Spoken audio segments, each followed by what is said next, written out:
Vamos à palavra de Deus, que você pode me acompanhar comigo aí em Lucas capítulo 24, versículo 13. O tema da palavra de hoje é o firme fundamento. Vamos falar sobre isso, sobre convicção, sobre fé, sobre uma vida com o Senhor, amém?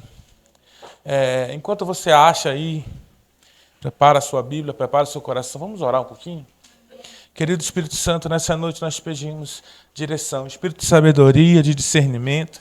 Pedimos que a tua boa ação possa se manifestar em nosso meio. Repreendemos todo ladrão de sementes, tudo aquilo que vem roubar a tua palavra nessa noite, e que o nosso coração esteja aberto, preparado e simples para receber a boa semente do Evangelho nessa noite.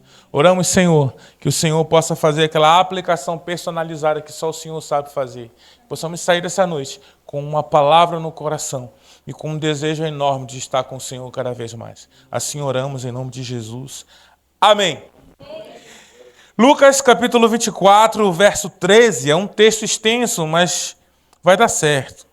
13 ao 35, diz assim: Nesse mesmo dia iam dois deles para a aldeia chamada Emaús, que distava de Jerusalém 70 estádios, e iam comentando entre si tudo aquilo que havia sucedido. Enquanto assim comentavam, discutia o próprio Jesus se aproxima deles. Mas os olhos deles estavam fechados, de sorte que não reconheceram. Então ele lhe perguntou: que palavras são essas que caminhando vocês trocam entre vocês? Eles então pararam tristes. E um deles, chamado Cleopas, respondeu: És tu o único peregrino em Jerusalém que não sabe das coisas que se sucederam nesses dias? Ao que ele perguntou: quais? Disseram-lhe: as que dizem a respeito de Jesus, o Nazareno, que foi profeta poderoso em obras e palavras diante de Deus e diante de todo o povo. Como os principais sacerdotes e as nossas autoridades o entregaram para ser condenado à morte e o crucificaram. Ora, esperávamos que fosse ele a quem havia de remir Israel. Além de tudo isso, é já hoje o terceiro dia dessas coisas aconteceram. Verdade é também que algumas mulheres do nosso meio nos encheram de espanto, pois foram de madrugada ao sepulcro e, não achando o corpo, voltaram declarando que tinham tido uma visão de anjos e dizia que ele estava vivo. Além disso, alguns só que estavam conosco foram ao sepulcro e acharam ser assim como as mulheres haviam dito. A ele, porém, não viram. Então ele lhe disse: ó nécios, tardios de coração para crer tudo o que os profetas disseram. Porventura não importa que o Cristo padecesse essas coisas e entrasse na sua glória? E começando por Moisés e passando por todos os profetas, explicou-lhe o que se achava em todas as Escrituras. E quando se aproximaram da aldeia por onde eles iam, e fez com que iam para mais longe, eles, porém, o constrangeram, dizendo: fica conosco, porque é tarde, já declina o dia. Então entrou para ficar com eles. Estando com eles à mesa, tomou o pão, abençoou, e partindo dali, lhe davam. Abriram-se então os olhos e o reconheceram nisso. Ele desapareceu diante deles e disseram um ao outro: porventura não se aquecia o coração enquanto pelo caminho nos falava, enquanto nos abriu as Escrituras? E na mesma hora levantaram-se e voltaram a Jerusalém e encontraram reunidos os 11 e os que estavam com eles, os quais diziam: realmente ressurgiu o Senhor, apareceu a Simão. Então os dois contaram o que aconteceram no caminho e como ele se fizera conhecer no partir do pão. As dificuldades e tribulações, ela tem um poder de cegar a nossa visão. A gente pode perder o foco da direção, do propósito, daquilo que a gente enxerga por vida, caminho, né? Por exemplo, nessa estação, os apóstolos, eles não eram chamados de apóstolos, discípulos, eles eram chamados aqueles do caminho. A religião não era cristianismo, era o caminho. Então, eles, a tribulação, a dificuldade, a dor e a vida e a sua dureza, ela faz com que a gente possa perder a visão diante dos nossos olhos. E a gente começar a não mais reconhecer Jesus e nem nada do que ele nos apontou, nos direcionou e nos disse. E a gente começa então a ser como esses dois homens aqui que eram discípulos, a Bíblia diz que eram discípulos de Jesus, provavelmente faziam parte dos 70, né, de um grupo de 70 homens, no qual Jesus envia de dois em dois para pregar o Evangelho, e eles têm muitas experiências com Deus e tal, só que não apóstolos, mas eram discípulos. Estavam nesse grupo, eles andavam com Jesus, serviam Jesus no ministério, eles ouviram todas as mensagens, eles participaram de tudo aquilo que você já sabe sobre o Evangelho, da multiplicação de pães e peixes. Eles viram os milagres, eles viram as multidões, eles viram o coxo andar, o cego enxergar, o surdo ouvir, o mudo falar, eles viram vários demônios sendo expulsos, viram curas sobrenaturais, eles viram tudo isso que todos os outros viram. Mas naquela estação, onde já fazia 3 dias que Jesus tinha morrido, toda aquela bagunça que estava em Jerusalém, eles não conseguiam mais reconhecer Jesus. E o que acontece é que eles estavam caminhando, saindo da cidade de Jerusalém, mais ou menos entre 11 a 15 quilômetros de distância. A pé, no fim do dia, à noite, indo para longe daquilo que eu posso lhe dizer que era o propósito de Deus. Porque qual era o propósito de Deus depois da ressurreição? Não saia de Jerusalém. Fiquem todos no mesmo lugar. Do alto vem a promessa do Pai. Esse era o comando. Ninguém sai de Jerusalém até ser revestidos de poder. Ninguém sai de Jerusalém. Então os discípulos estavam reunidos, todos juntos ali, esperando então a promessa. Então, mas esses dois, então, com os olhos fechados, não conseguiam reconhecer Jesus, com os corações pesados, atribulados, cheios de dificuldade, eles estavam indo para 11 quilômetros de distância. E Tiago, capítulo 1, versículo 2 ao 4, diz assim: meus irmãos, tende por motivo grande gozo e alegria por passar por várias provações, sabendo que a provação da vossa fé produz perseverança, e a perseverança tendo a sua obra perfeita, para que sejais perfeitos e completos e não lhe faltando coisa alguma. O que acontece é que, quando a gente está diante de uma provação, a gente geralmente tem mania de olhar para a gente e não para Deus. Então, quando a gente faz um mergulho para dentro da gente acha, então, o motivo e a causa de todas as nossas dificuldades. Agora, quando a gente faz um mergulho, então, em Deus, em sua palavra, em sua presença, em Jesus Cristo, a gente vai achar a solução para todas as nossas dificuldades. O que acontece, então, é que, por isso que há tanta ansiedade no nosso meio, por isso que há tanta depressão no nosso meio. Por quê? Porque a gente começa a mergulhar na gente. A gente começa, então, a buscar em nós uma solução. A gente começa a dizer assim, olha, eu preciso, então, de algo que vai me completar. Eu preciso, então, de algo que vá tirar essa dor. E sabe o que a gente faz? A gente não consegue olhar para Jesus no meio da dificuldade. Quer um teste rápido? Rapidinho. Promete para mim que você não vai levantar sua mão, só para não ficar feio. Imagina aqui que alguém, nessa semana aqui, teve uma dor de cabeça. Dor de cabeça simples. Doeu a cabeça, só que legal, que benção.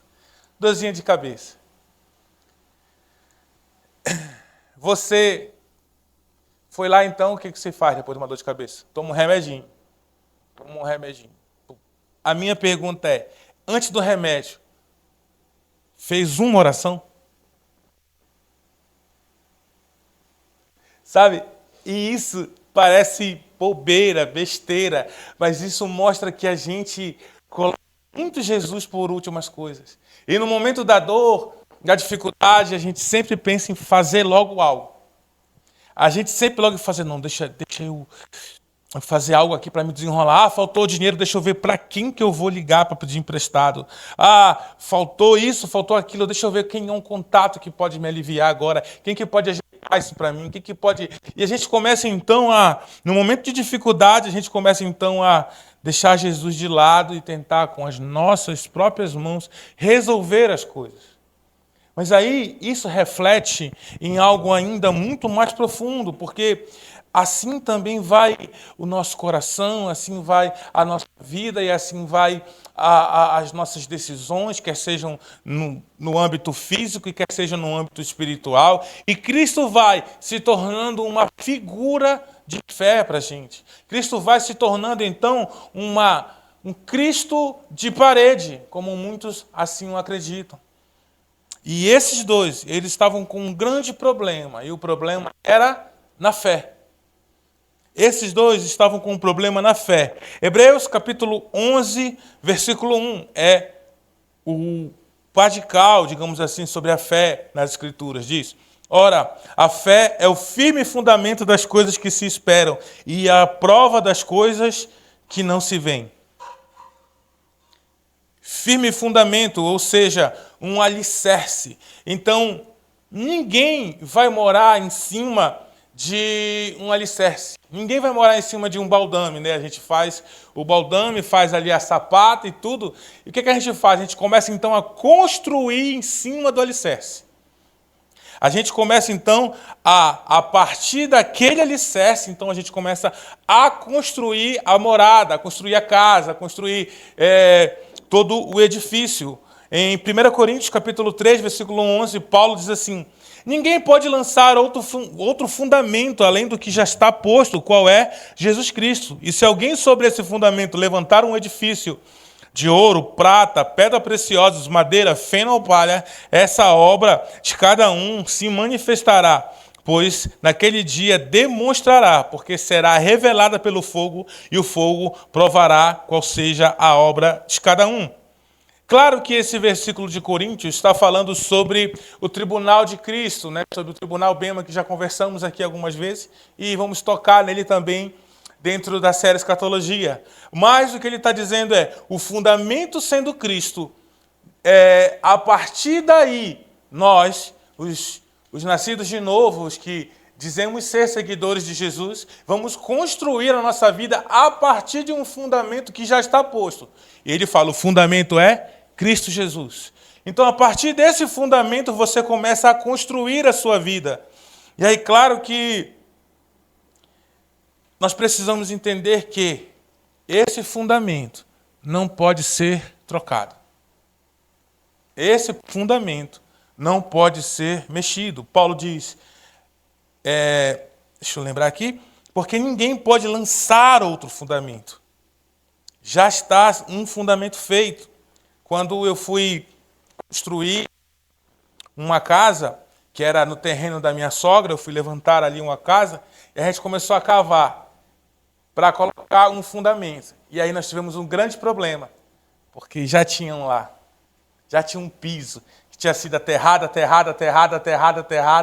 E eu lembro que foi 2 metros e poucos de escavação e botar todas aquelas sapatas grandes lá. E o maior problema foi esse, foi quebrar um fundamento já existente. Quebrar um fundamento que já estava lá, para poder colocar outro. E aí, esses homens estavam quebrando um fundamento, que é o fundamento da fé. A 11 quilômetros de distância, eles estavam indo para longe de Jerusalém. Eles estavam, então, procurando outro fundamento. Eles estavam cavando atrás de outro fundamento. Por quê? Eles estavam então, rejeitando o fundamento de Cristo. Por que isso? Romanos capítulo 10, verso 17 diz: a fé vem pelo ouvir e ouvir a palavra de Deus. Se o problema era na fé, então estavam com um grande problema, porque não estavam levando em consideração nem ouvindo a palavra de Cristo. E aí existe o problema. Porque quando Jesus começa a caminhar junto com ele e a perguntar o que está acontecendo, o que vocês estão falando, a forma que eles vão retratar para Jesus o que está acontecendo deveria ser motivo de incendiar o coração deles e não de deixá-los tristes. Quer ver? Vamos ver o texto. Vamos lá em Lucas, verso 19. Diz assim, ao que lhe perguntou, quais disseram? Quais? Disseram-lhe. Jesus perguntando, quais as notícias que está rolando em Jerusalém? Eles disseram, a que dizem a respeito de Jesus. E olha só, o Nazareno, que foi profeta, poderoso em obras diante de Deus e de todo o povo. Cara, olha isso. E que como os principais sacerdotes e as autoridades o entregaram para ser condenado à morte e o crucificaram. E aí começa. Olha o verso 21. Ora, nós esperávamos que ele fosse aquele que havia de remir Israel. E além de tudo, hoje já é o terceiro dia desde que essas coisas aconteceram. E aí eles falam, verdade é. Também algumas das mulheres do nosso meio nos encheram de espanto, porque foram de madrugada ao túmulo e não acharam o corpo e declararam que tinham visto visões de anjos. Além disso, alguns dos que estavam conosco foram ao sepulcro, estão referindo a Pedro e a João, no caso também, e acharam ser assim como as mulheres haviam dito e não o viram. Olha só. E aí eles estão com medo, tristes. E por que tu está com medo? Não, porque ele morreu. E não foi do nosso jeito, não foi como a gente pensava. Mas as mulheres foram lá e não acharam o corpo dele. E também uns que estavam com a gente foram lá e não acharam o corpo dele. Sem perceber, eles estão dizendo assim, olha, eu acho que ele ressuscitou, cara. Tipo, eles estão confessando a ressurreição. Estão dizendo, olha, Maria foi lá e o corpo não estava lá. E os outros confirmaram o que ela disse. E aí? E agora? O que você faz com essa notícia? A gente ficou triste. E a gente então começa agora a andar para longe. Porque não foi do nosso jeito, né? Não foi como a gente queria, né? Poxa, a gente pensou que ele... E sabe o que é interessante? Jesus disse que ia morrer. Jesus disse abertamente que iria morrer. Jesus disse que seria de cruz, pendurado no madeiro. Jesus disse que iria acontecer, que ele iria ressuscitar. Jesus avisou, diz, olha, gente, eu vou de arrasta. Os sacerdotes vão me entregar à morte. Olha, esse templo vai ser derrubado. Olha, eu vou ressuscitar depois. Jesus sempre foi claro. E eles sabiam de tudo isso, eles eram discípulos, seguidores de Jesus. Só que eles estavam a 11 quilômetros de distância atrás de um outro alicerce. Você imagina a loucura? Então a tribulação, a dificuldade, ela te faz duvidar daquilo que deveria te trazer certeza. Ela te faz duvidar daquilo que deveria te trazer confiança. Ela cega os teus olhos, ela tira a tua visão. Por quê? Porque você está... enganado, ludibriado pelas suas dores e pelas suas dificuldades. E aí aquilo que está na cara, a gente não percebe. Já imaginou, você está andando e Jesus se coloca ao seu lado? Eu não sei se já era o corpo glorificado, a Bíblia não deixa claro isso, mas eles já andavam com Jesus, ele tinha intimidade. Imagina, a gente tem intimidade aqui um com o outro, mesmo no escuro. Se um chegar perto do outro, a gente sabe quem é. Pelo menos pela voz. Eu vou ter mais dificuldade um pouquinho, confesso. Mas depois de meia hora de conversa, a gente vai se entender. Imagina andando 11 quilômetros juntos. E eles não conseguiam enxergar. Sabe, não duvide nas trevas o que você viu e ouviu em plena luz. Não duvide no momento de dor, de dificuldade, aquilo que ele já te direcionou, já te falou. A minha pergunta para você nessa noite é: o que te fez entrar no caminho? O que te fez começar a jornada? Será que isso não seria motivo suficiente para você hoje voltar 11 quilômetros para trás?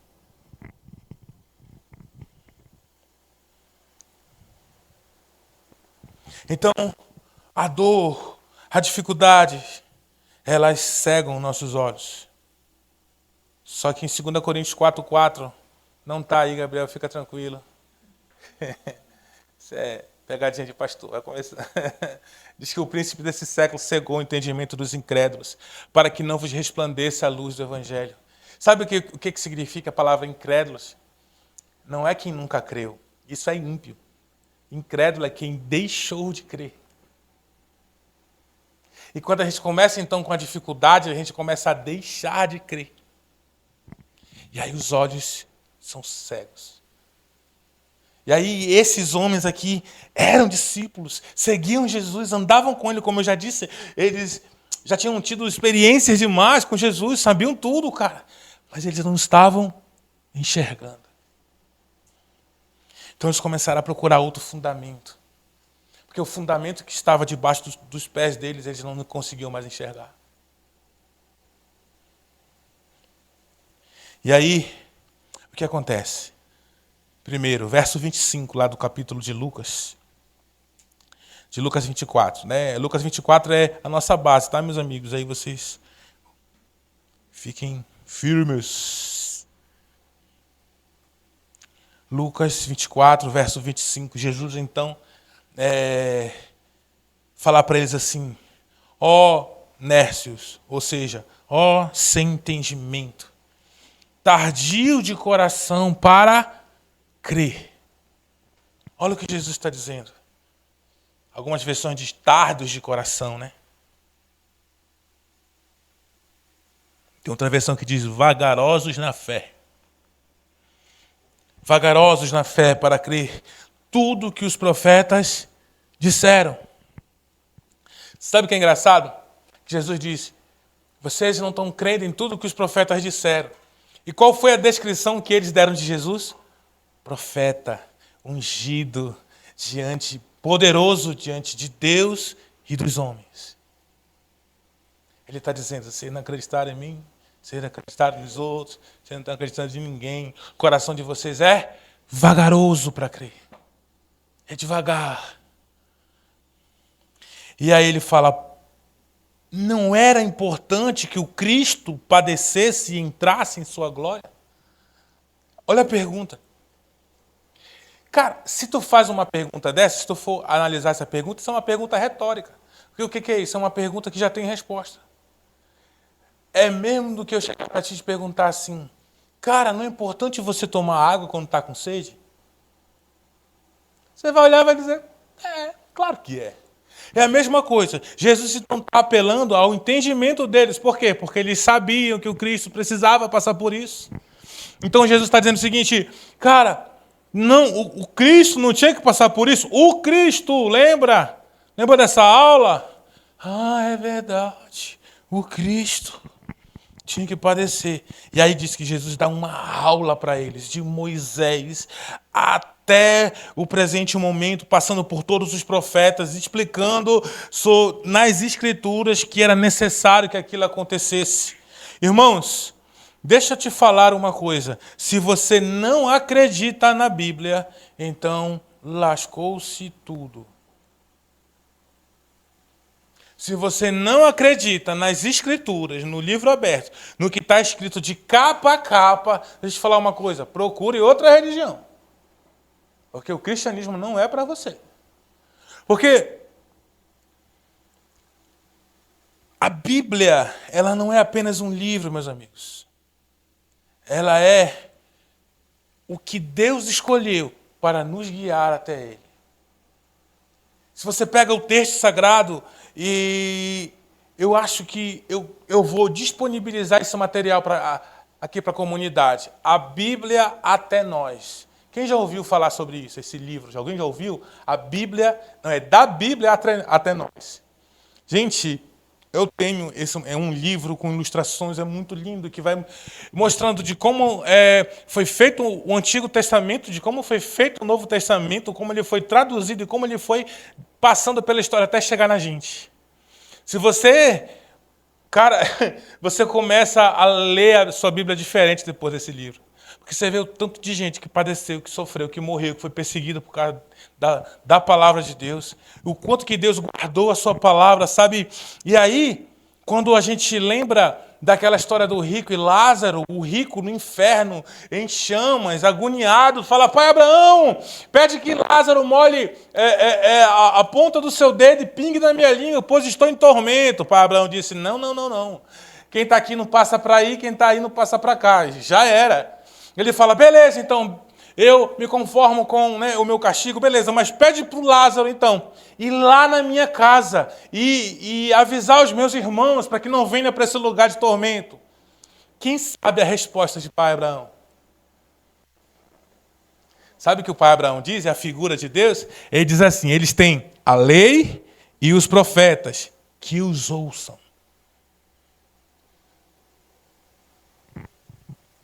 E aquela frase que eu tenho, onde Deus não precisa gritar aos nossos ouvidos aquilo que Ele já escreveu nas Escrituras, se faz real.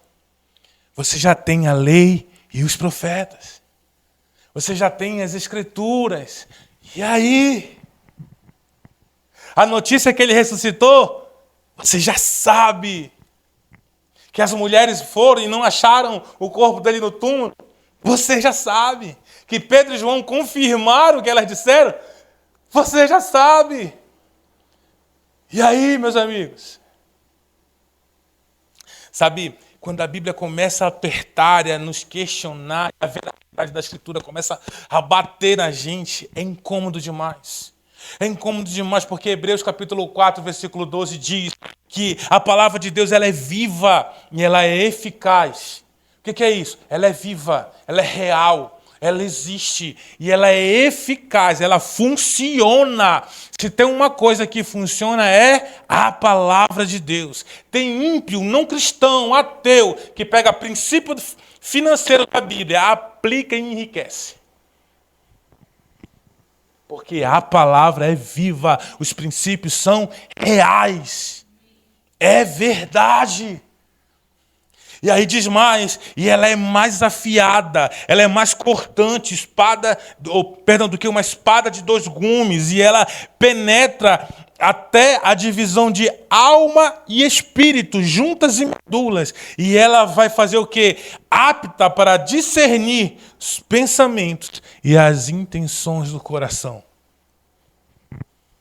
Se tem uma coisa que eu até falei, eu acho que quarta-feira passada, é muito verdade. Você vê alguém cantando, você vê alguém ministrando, você vê alguém fazendo filantropia, o que é isso? Boas ações na igreja. O cara da cesta básica, o cara da oferta grande, o cara é todo bonzinho, recebe todo mundo, cuti-cuti. Mas quando você abre a Bíblia e começa a dizer, vamos crer nisso aqui, vamos fazer aquilo outro, você percebe que as pessoas se revelam e mostram quem são. Tem um grande ministério de louvor na nação brasileira que as suas músicas se espalharam há muitos anos, desde a década de 80. Eles são muito famosos, mas muito famosos mesmo. Que agora começou essa onda de debates teológicos. E aí o cara foi lá. E simplesmente, ele falou que ele não crê no Espírito Santo.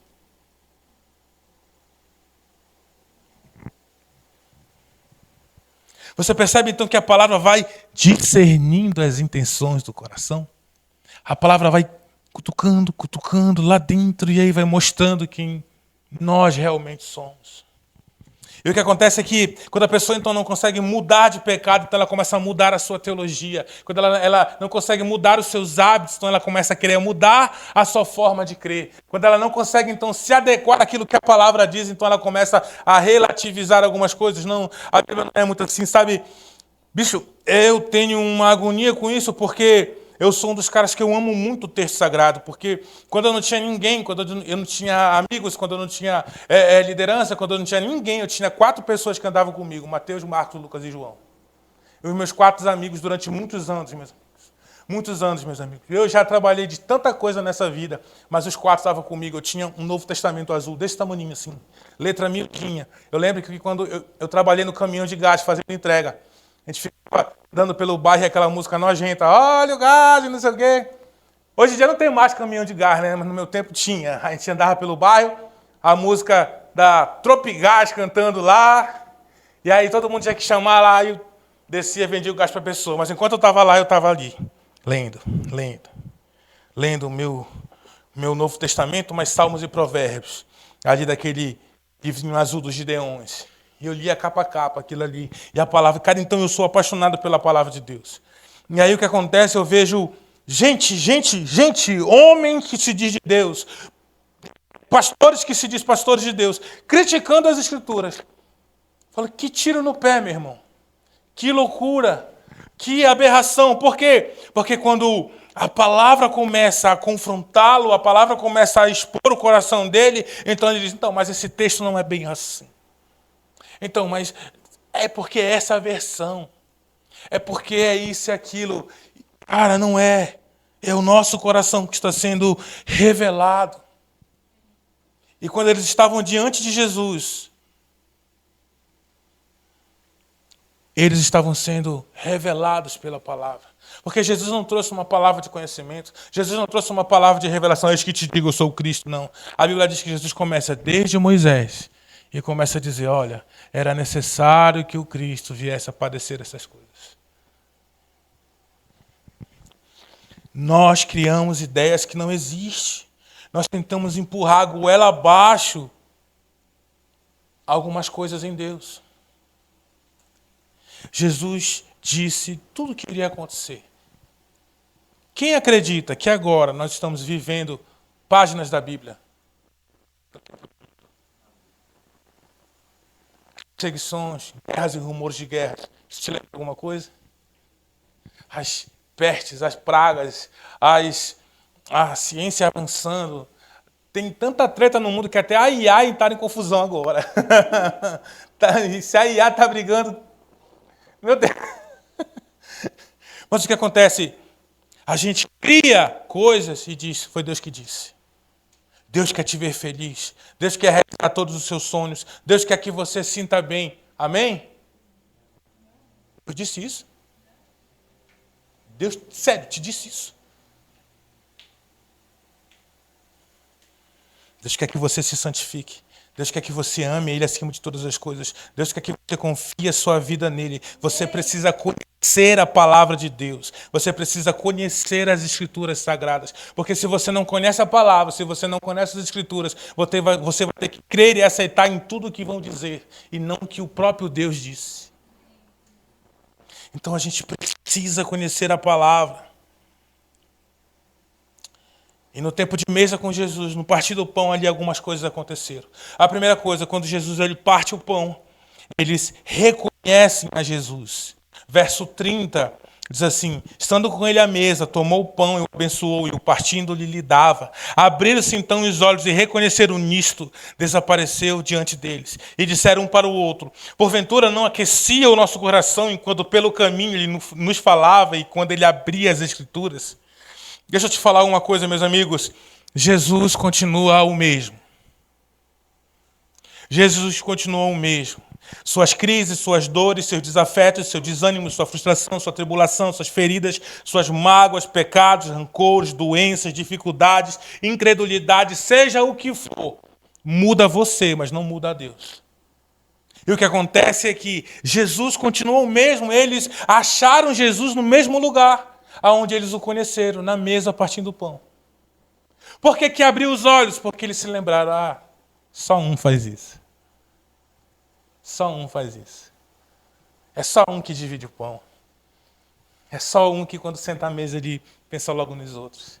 É só um, é só um, é só um, só pode ser ele, só pode ser ele. E sabe, então ali a ficha começa a cair, porque eles continuam pensando assim, olha, ele continua o mesmo. Ele morreu, ressuscitou, mas ele continua partindo o pão, cara.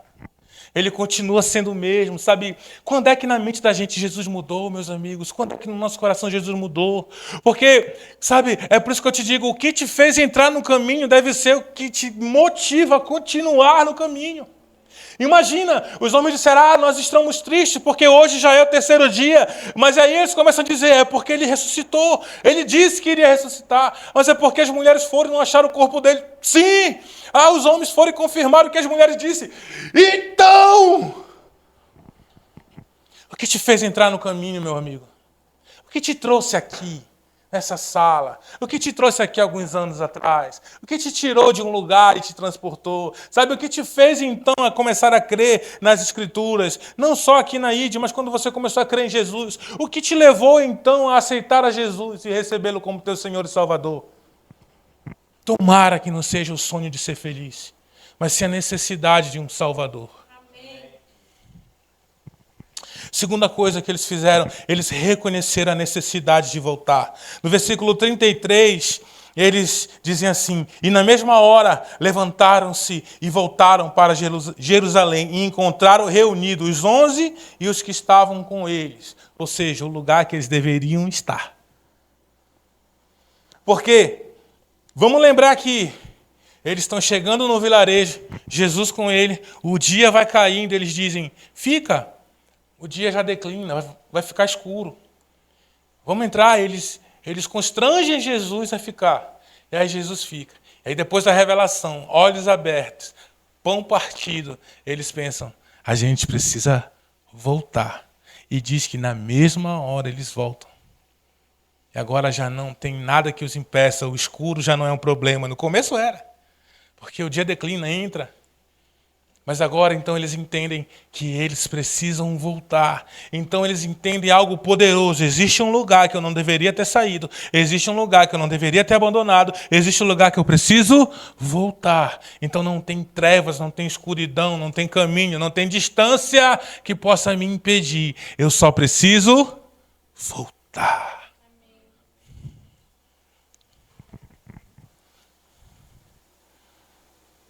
Sei que às vezes é uma árdua tarefa voltar a abrir a sua Bíblia, sabia? Eu sei que às vezes é uma árdua tarefa voltar a orar. Cara, para mim, oração não fazia sentido. Te falando, quando eu comecei a caminhar com Jesus, eu dizia assim, Jesus, oração só faz sentido se eu tiver uma experiência sobrenatural com o Senhor. Porque eu ficar falando por nada, olhando por nada, às vezes chorando por nada é muito difícil, é muito complicado. E aí eu lembro que o meu líder, ele era todo... Ele era meio místico, assim, sabe? Ele era meio Mr. Magoo, assim. Ele tinha uns negócios. Aí ele sentava uma cadeira na frente dele e ele sentava de frente para essa cadeira. Lembra disso? E ele orava de frente para a cadeira. Ele orava de frente para a cadeira. E uma vez eu cheguei na casa dele, assim, de repente, ele estava lá no quarto dele, e a mãe dele não era cristã. Eu falei, opa, e aí, dona Vilma, tudo bem? Beleza. Cadê o fulano? Ah, entra aí, olha a cena que tu vai ver lá no quarto. Aí eu fui, a casa dele, tipo, não tinha portas nos quartos. Aí eu saí entrando devagarzinho. Aí eu fui chegando perto e estava aquele... Aí quando eu meto a cara no quarto assim, o cara tá de joelhos abraçado com a cadeira assim. Chorando, chorando, chorando, chorando, chorando. Só que tinha uma presença, meu irmão. Tinha uma presença naquele lugar. E eu pensei assim, como é que essa casa não está no chão chorando com esse homem orando desse jeito?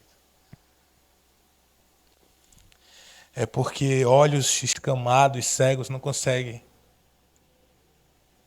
reconhecer Jesus. A Bíblia diz que as coisas espirituais para os carnais parecem loucura. Se tem algo que a gente precisa fazer, é voltar para um lugar onde a gente reconheça Jesus claramente. Sabe, irmão? Quando você começa a falar de palavras assim, de voltar, de relacionamento, de comunhão, de não sei o quê, de andar junto de Jesus e não sei o quê, abre a sua Bíblia e mergulha, e jejua, e paga o preço, e tarará, tarará. Sabe o que acontece? Quem tem os olhos cegos vai se sentir mal com isso. É interessante. É interessante. Eu lembro de uma vez a gente foi discipular e a pessoa disse assim, cara, tu só fala de Bíblia? Aí eu olhei para ela e falei assim, aí lascou, né? Sabe quando vem uma pergunta que tu não espera? Você está num discipulado, imagina isso. Discipulado. O que a gente espera? Bíblia, meu irmão. Jesus, ora por mim, ora por ti, sei lá. Taca a olho na minha cabeça, sei lá, a Bíblia me diz um versículo, manda decorar alguma coisa. Tu quer o quê? Receita de bolo, mano? Sei lá. Sabe? Então a gente precisa reconhecer a Jesus. Reconhecer a Jesus, porque quem está com seus olhos cegos vai enxergar tudo, menos Jesus. Você chega para dar uma palavra, a pessoa diz assim, quem foi que te falou?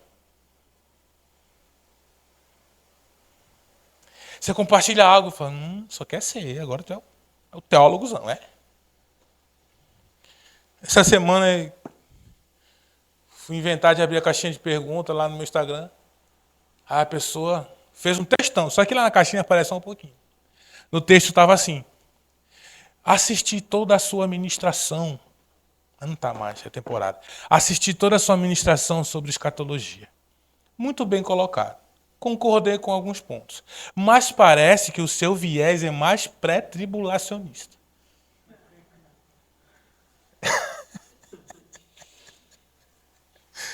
Que legal, cara. Vontade de responder, só que a gente peca às vezes no falar. Botei só a carinha de palhaço lá e fiz assim. Gente do céu. Terceira coisa que acontece, quando Jesus divide o pão na mesa, eles voltam a crer. Gente, a incredulidade é a pior coisa que pode acontecer com o crente. Perder a sua fé e viver uma vida focada nas evidências, nas provas, nas convicções, sabe? A gente precisa voltar a ter o fundamento da fé, acreditar naquilo que Jesus disse, sabe? Olha o que está no verso 34, diz assim, os quais diziam, perdão, deixa eu engatou aqui. Os quais diziam, os 12, né? Realmente o Senhor ressurgiu e apareceu a Simão. Então, contaram-lhe o que acontecera no caminho, como lhe fizera conhecer a partir do pão. No começo da história, eles falaram, as mulheres viram, dor do nosso meio viram, também confirmaram o que elas disseram. Estamos tristes. Agora não, realmente, o Simão, o irmão Pedro, aleluia, vou voltar até para a igreja, o irmão Pedro, ele confirmou, ele viu mesmo. Olha, quando a gente estava lá, glória a Deus, o pão foi aberto, dividido, e agora nós cremos.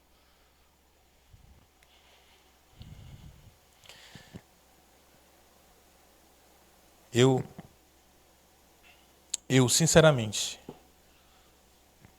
acredito muito que a palavra de Deus, ela é lógica, ela é racional, ela não é uma loucura, uma viagem. Para mim, ela tem muita lógica, faz sentido com a ciência, faz sentido com a criação, algumas coisas faz sentido com a psicologia, mas deixa eu te falar uma coisa, existem muitas coisas que Deus te pediu e a gente não tem outra razão para fazer a não ser porque Ele pediu.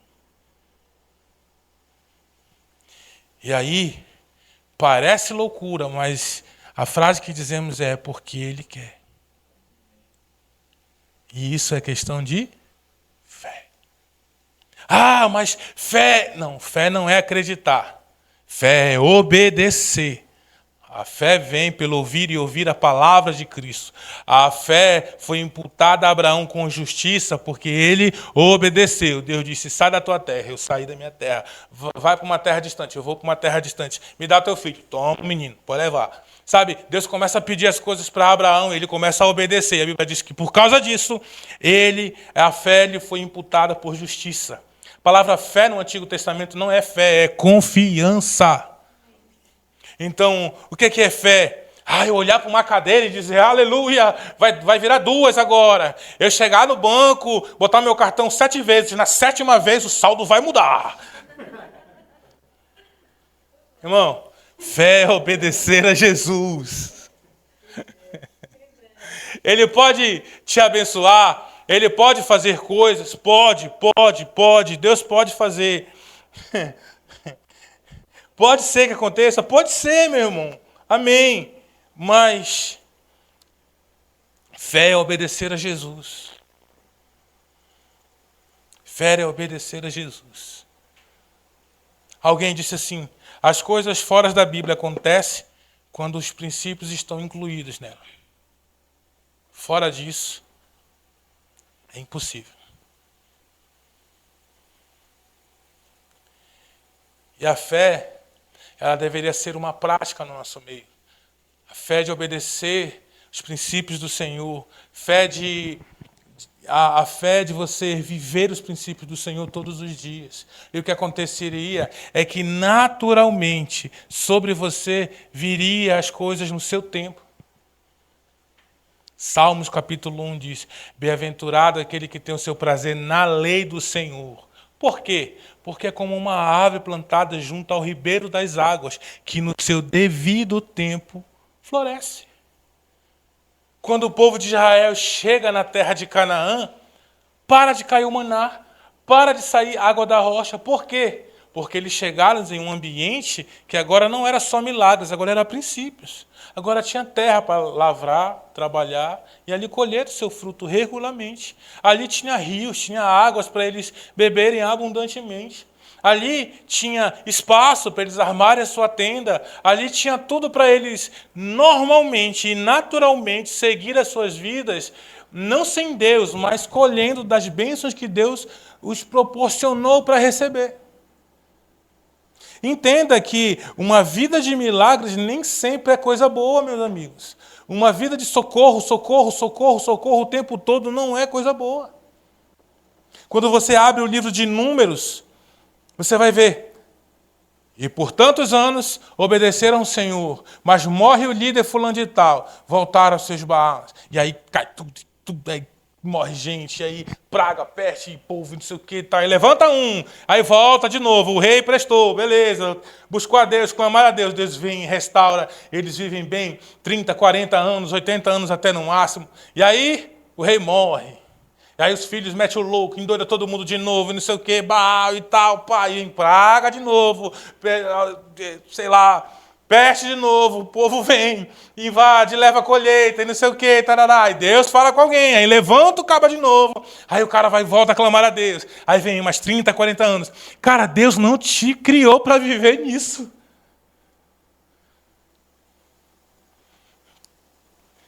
Toda vez que eu oro, Deus... responde e me dá um milagre. Como se isso fosse coisa boa. Todo milagre é paliativo. Todo milagre é por um tempo, por uma estação. Eu fui curado de um câncer. Glória a Deus, mas um dia você vai morrer. Pastor, que papo é esse? Cara, é isso. Ou eu orei, Deus me deu um dinheiro para pagar uma conta. Glória a Deus. Deus é fiel. Mas aí, se você continuar fazendo conta, desesperado, gastando mais do que pode, haja oração e fé, meu irmão. Você entende? O quanto que que a fé ela é princípio aplicado e não só socorro. Deus é um Deus de socorro, não estou dizendo isso. Deus socorre, Deus ajuda. Deus, ele faz sim as coisas vindo sobrenatural para chegar até você. Amém. Eu creio nisso, já vivi muitas coisas assim. Mas acredito também que Deus é um Deus de princípios. Deus é um Deus de princípios. Deus não despreza a sua palavra. Por exemplo, nesse texto que estamos aplicando aqui, qual é o milagre disso aqui? É Jesus ter aparecido para esses caras a 11 quilômetros de distância. Jesus falou e disse, irmão, como dizia a dona Janine, rasga para dentro. Volta. Esse é o milagre. Qual é o princípio? Está lá com os 11 e com aqueles que estavam com eles. Lá eles deveriam ficar. Você entende, então, o quanto a gente precisa do nosso firme fundamento, que é a fé. E como eu disse, não é só a loucura de crer. Uau, isso é bom. Continue sendo doidinho em crer nas coisas sobrenaturais de Deus. Eu creio em muita coisa. Eu creio em coisa que talvez você nem creia. Eu creio, acredito. Eu sempre creio que Deus pode fazer muito mais. Efésios 3:20. E Ele fará muito mais segundo aquilo que pedimos, pensamos, conforme o seu poder que opera em nós. Ele pode fazer mais. Quem sou eu para dizer, não, Deus não faz assim, não. Faz. Amém. Mas eu acredito nos princípios, na Escritura. Possamos colocar os nossos pés no firme fundamento. Davi disse, tirou-me de um tremendal de lama e firmou meus pés sobre a rocha. A rocha é Cristo eternamente. Amém? Você pode ficar de pé para a gente orar?